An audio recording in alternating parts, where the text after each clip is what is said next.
ঠিক আছে।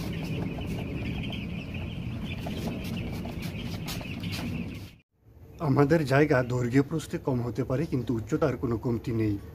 বহুদিন আগে এরকম একটি কথা বলেই প্রতিবেদন শুরু করেছিলাম, খাঁচায় কিভাবে ব্রয়লার মুরগি পালন করা যায় সেই বিষয়ে।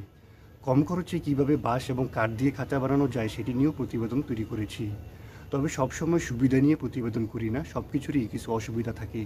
তাই সুবিধার বিপরীতে অসুবিধা নিয়েও প্রতিবেদন তৈরি করি। বাঁশ এবং কাঠ দিয়ে কম খরচে তিনতলা ব্রয়লার মুরগির এই খাঁচার পূর্ণাঙ্গ প্রতিবেদনটি প্রকাশ করা হবে। তবে সেই জন্য অবশ্যই পেজটিকে ফলো দিয়ে আমার সাথেই থাকার অনুরোধ রইল। একটি জায়গাকে ৩ গুণ বাড়িয়ে দিতে পারে এই পদ্ধতিটি। যাদের জায়গার স্বল্পতা রয়েছে অথবা ছাদে মুরগি পালন করেন তাদের জন্যই এই পদ্ধতিটি ভালো হতে পারে। তবে এই পদ্ধতির কিছু সীমাবদ্ধতা রয়েছে, যেই ব্যাপারগুলো সম্পর্কে জেনে বুঝে তবেই এইভাবে মুরগি পালন করা যেতে পারে।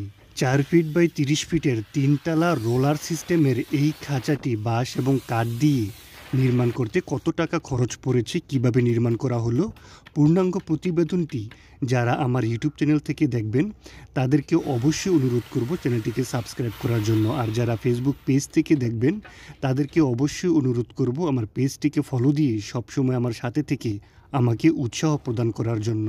এই চ্যানেলের মাধ্যমে খাঁচায় ব্রয়লার মুরগি পালনের সিরিজ ভিডিও প্রকাশ করা হয়েছে। বাংলাদেশে প্রথম খাঁচায় এবং লিটারে ব্রয়লার মুরগি পালন প্রশিক্ষণের সিরিজ ভিডিও, অর্থাৎ প্রথম দিন থেকে শেষ দিন পর্যন্ত প্রতিদিনের ভিডিও প্রকাশ করা হয়েছে। যারা আমার কৃষকের স্বপ্ন ইউটিউব চ্যানেল থেকে ভিডিওটি দেখছেন অথবা যারা পেজ থেকে দেখছেন, কৃষকের স্বপ্ন ইউটিউব চ্যানেলের প্লেলিস্টে এই সিরিজ ভিডিওগুলো একসাথে পেয়ে যাবেন। এই প্রতিবেদনগুলো থেকে আপনারা অনেক কিছুই শিখতে পারবেন বলে আশা করছি।